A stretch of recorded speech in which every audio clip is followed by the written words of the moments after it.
കൊല്ലം സ്വദേശിനി വിപഞ്ചികയുടെ മരണം അത് വലിയ രീതിയിൽ ഇപ്പോൾ ചർച്ചയാവുന്നുണ്ട്. കാരണം അച്ഛന് വേണ്ടിയിട്ടാണ് മകൻ കല്യാണം കഴിച്ചതെന്ന് പറയുന്നു. അച്ഛൻ, അതായത് ഈ വരൻ്റെ അച്ഛൻ, ഭർത്താവിൻ്റെ അച്ഛൻ ഈ മരുമകളോട് അപമര്യാദയായി പെരുമാറിയതായിട്ടുള്ള വിവരങ്ങൾ വരുന്നുണ്ട്.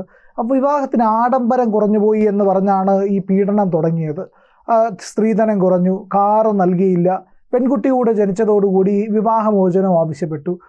സാർ, നമ്മുടെ കേരളത്തിൻ്റെ വിവാഹ സംസ്കാരം തന്നെ ആകെ മാറിപ്പോയിരിക്കുന്നു. ആഡംബരത്തിൻ്റെ അങ്ങേയറ്റം, പണച്ചെലവിൻ്റെയും ധൂർത്തിൻ്റെയും.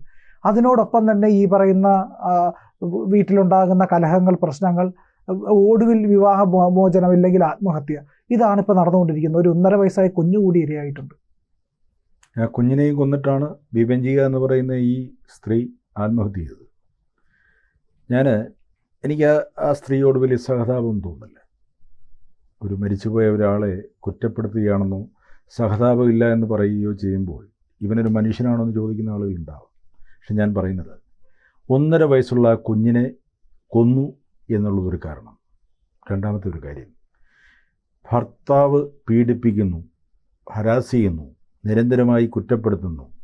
വിവാഹം കഴിച്ച ഉടനെ ആയിരിക്കും അച്ഛന് കാഴ്ചവെക്കാൻ ശ്രമിക്കുന്നു. ഇവർ ഷാർജയിലാണ് ആത്മഹത്യ ചെയ്തത്. ഷാർജയിൽ ജോലിയായിരുന്നു.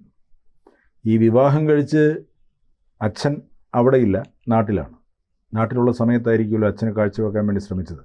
എന്നിട്ട് പറഞ്ഞു എന്നാണ് പറയുന്നത്, അച്ഛനും കൂടി വേണ്ടിയാണ് ഞാൻ വിവാഹം കഴിച്ചത് എന്ന് പറയുന്ന ഒരു ഭർത്താവ് അല്ലെങ്കിൽ ഒരു മനുഷ്യൻ.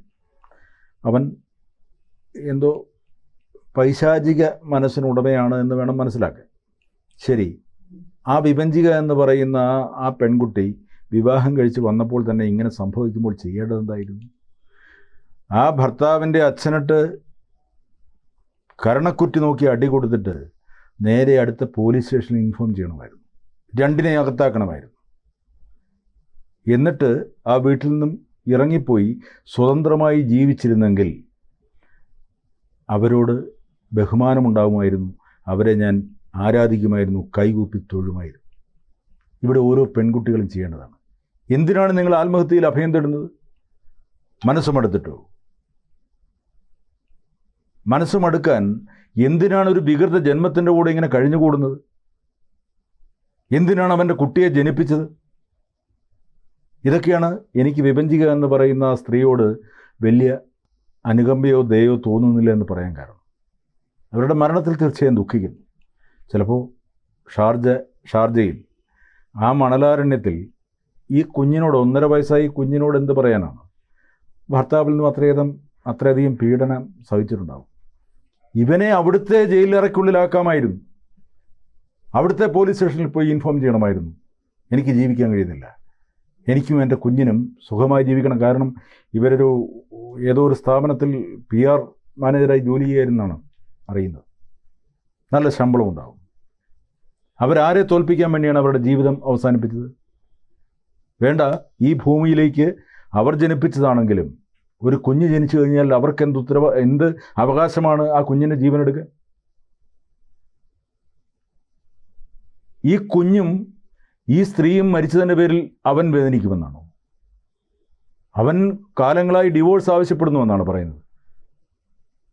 ഇപ്പോൾ ഈ സ്ത്രീ വിപഞ്ചിക ആത്മഹത്യ ചെയ്തതിൻ്റെ പേരിൽ, ആ കുഞ്ഞിനെയും കൊന്ന് ആത്മഹത്യ ചെയ്തതിൻ്റെ പേരിൽ ഒരിക്കലും ഇവൻ ശിക്ഷിക്കപ്പെടില്ല.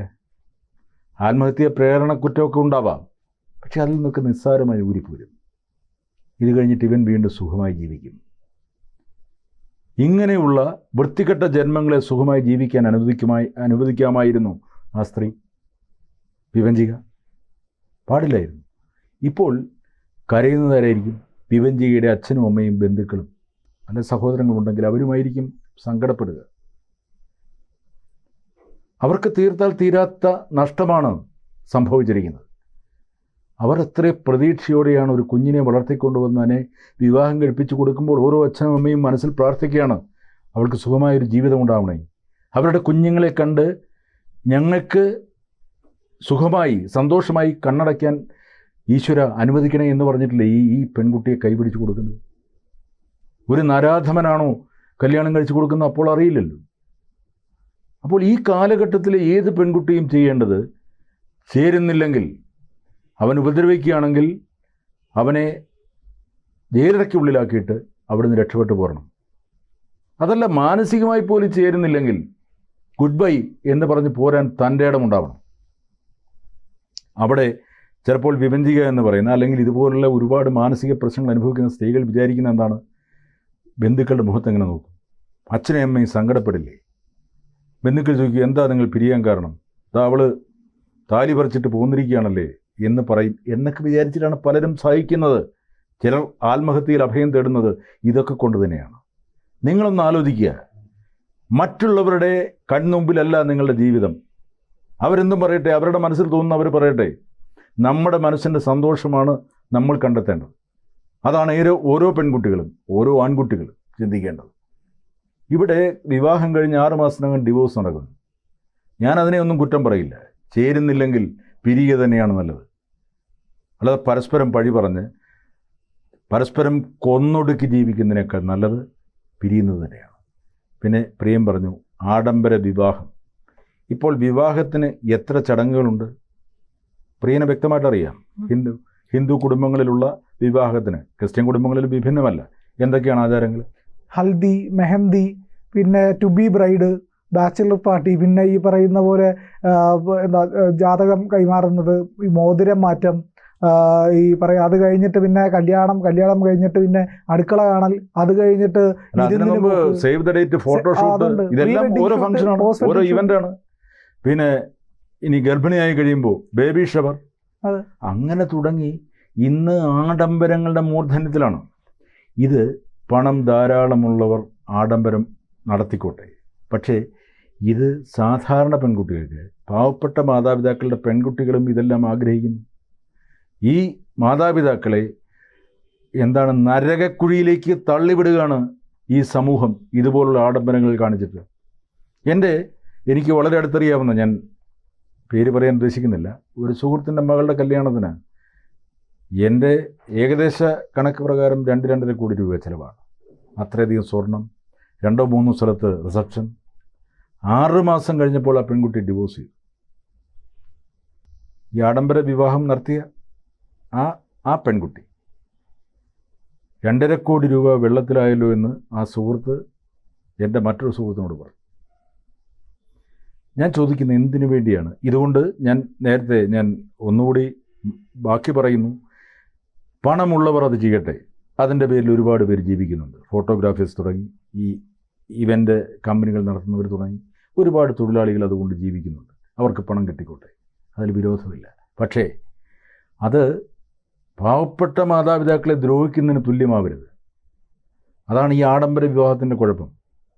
എൻ്റെ മകളോട് ഞാൻ പറഞ്ഞു, നിന്നെ രജിസ്റ്റർ മാരേജ് ചെയ്യിക്കുകയുള്ളൂ. ഞാൻ ഒരു രജിസ്റ്റർ ഓഫീസിൽ ചെന്ന് ഒപ്പിട്ട് കൊടുത്ത് അവിടെ വെച്ച് മോതിരം മാറണമെങ്കിൽ മാറാം. ഈ ക്രിസ്ത്യൻ ഇതനുസരിച്ച് മോതിരം മാറലൊരു ചടങ്ങാണ്. അതെ, അങ്ങനെ ചെയ്യുള്ളൂ എന്ന് പറഞ്ഞപ്പോൾ എൻ്റെ മകൾ പറഞ്ഞത്, പോരാ, എനിക്ക് ആളുകളെ മുഴുവൻ വിളിച്ചു കൂട്ടി വിവാഹം നടത്തണമെന്നാണ്. അവളുടെ മനസ്സിലും അത്തരം ആഗ്രഹങ്ങൾ മുളപൊട്ടി തുടങ്ങിയിരിക്കുന്നു. എന്താ കാര്യം? ഈ സമൂഹത്തിൽ കണ്ടുവരുന്നത് അങ്ങനെയാണ്. എല്ലാവരും സന്തോഷത്തോടെ ഇവരെ സ്വീകരിക്കുന്നു, ആനയിക്കുന്നു. അവിടെ വാദ്യഘോഷാദികൾ, ഫോട്ടോ എടുക്കാനും വീഡിയോ എടുക്കാനും നിരവധി ആളുകൾ. ഒരു സിനിമാറ്റിക് രീതിയിലാണ്, ഒരു സിനിമ കാണുന്നത് പോലെ, അല്ലെങ്കിൽ ഒരു സിനിമയിൽ അഭിനയിക്കുന്നത് പോലെ അവർ അഭിനയിക്കുകയാണ്. ഇങ്ങനെയുള്ള ആഡംബരങ്ങളിൽ ഭ്രമിച്ചു പോകുന്നതാണ് ഈ തലമുറയുടെ കുഴപ്പം. കല്യാണം കഴിഞ്ഞാൽ ഒരു കാറ് വേണ്ടി, അതിന് ലോൺ എടുത്ത് കാറ് മേടിക്കുക, വീട് പണയം വെച്ച് വിവാഹം നടത്തുക. ഈ ആഡംബര രീതികൾ അവസാനിപ്പിച്ചില്ലെങ്കിൽ മലയാളി ഗതി പിടിക്കില്ല. പാവപ്പെട്ടവർ അതനുസരിച്ച് ചെയ്യുക. മറ്റുള്ളവർ എന്ത് പറയുന്നു, മറ്റുള്ളവരുടെ മുമ്പിൽ എന്തിനാണ് നമ്മൾ പൊങ്ങച്ചം കാണിക്കുന്നത്? ആ പൊങ്ങച്ചം കാണിച്ചുകൊണ്ട് നിങ്ങളുടെ വയറ്റിലേക്ക് ചോറ് പോകും, ആഹാരം പോകും? പോവില്ല. ഈ പൊങ്ങച്ചം കണ്ടു നിൽക്കുന്ന ആരെങ്കിലും നിങ്ങളെ സഹായിക്കുമോ? എന്തിനു സഹായിക്കണം? നിങ്ങൾക്കൊരു അസുഖം വന്നാൽ ചികിത്സിക്കാൻ സഹായിക്കാം. പക്ഷേ ആഡംബരപൂർവ്വം നിങ്ങളുടെ മക്കളുടെ വിവാഹം നടത്താൻ മറ്റുള്ളവരെന്തിനു സഹായിക്കണം? നമ്മൾ പണമില്ലെങ്കിൽ കാറ് വാങ്ങരുത്, സൈക്കിളിൽ പോകണം. മറ്റുള്ളവർ 1 ദിവസമോ 2 ദിവസമോ പറഞ്ഞേക്കും, ദാരിദ്ര്യവാസി സൈക്കിളിൽ പോകുന്നു. 3-ാം ദിവസം പിന്നെ പറയില്ല. അത്രയേ ഉള്ളൂ മനുഷ്യരുടെ നാവ്. ആ നാവിനെ പേടിച്ച് നമ്മൾ പലതും മറച്ചു വെക്കുന്നു, അല്ലെങ്കിൽ മൂടി വെച്ചിട്ട് വലുതാക്കി കാണിക്കുന്നു. വിഭജിയുടെ മരണം ഇത്രയൊക്കെ ചിന്തിക്കാൻ പ്രേരിപ്പിക്കുന്നത് ഈ സമൂഹത്തിൽ നടക്കുന്ന ചില കാര്യങ്ങൾ നമ്മളെ ഭീതിപ്പെടുത്തുന്നു, ഭയപ്പെടുത്തുന്നു. അതുകൊണ്ട് യുവതലമുറയുടെ ഒറ്റ കാര്യമേ പറയാനുള്ളൂ: ചേരുന്നില്ലെങ്കിൽ ഒഴിവായി പോരുക, ഗുഡ് ബൈ പറഞ്ഞു പോരുക. അവിടെ ഒരു കൊലപാതകത്തിന് ശ്രമിക്കേണ്ട, ആത്മഹത്യക്ക് ശ്രമിക്കേണ്ട, ആരെയും കൊല്ലാൻ ശ്രമിക്കേണ്ട. രണ്ടുപേർക്കും രണ്ടു വഴി. പുതുതലമുറയിൽ വിവാഹിതരാകാൻ പോകുന്നവരോടും ലിവിങ് ടുഗദറായി ജീവിക്കുന്നവരോടും ഒക്കെ പറയാനുള്ളതാണ്. ചിലർ ലിവിങ് ടുഗദറായിട്ട് ജീവിച്ചിട്ട് നാളെ എന്നെ പീഡിപ്പിച്ചു എന്ന് പറയും. ഇതൊക്കെ ഒഴിവാക്കുക, അവിടെ കൊണ്ട് അവസാനിപ്പിക്കുക. അവനെയോ അവളെയോ മറന്നു കളയുക. പുതിയ ജീവിതം കിടക്കുകയല്ലേ, സന്തോഷിക്കാൻ എന്തെല്ലാം അവസരങ്ങൾ, എന്തെല്ലാം സാധ്യതകൾ, അത് നമ്മൾ ഒഴിവാക്കാതിരിക്കുക. ഈ കൊല്ലത്തൊരു വിസ്മയയുടെ അനുഭവം ഉണ്ടായിരുന്നു സാർ. ഈ അനുഭവങ്ങൾ ഒന്ന് വന്നിട്ട് അതിൽ നിന്ന് പഠിക്കുന്നില്ല എന്നുള്ളതാണ്.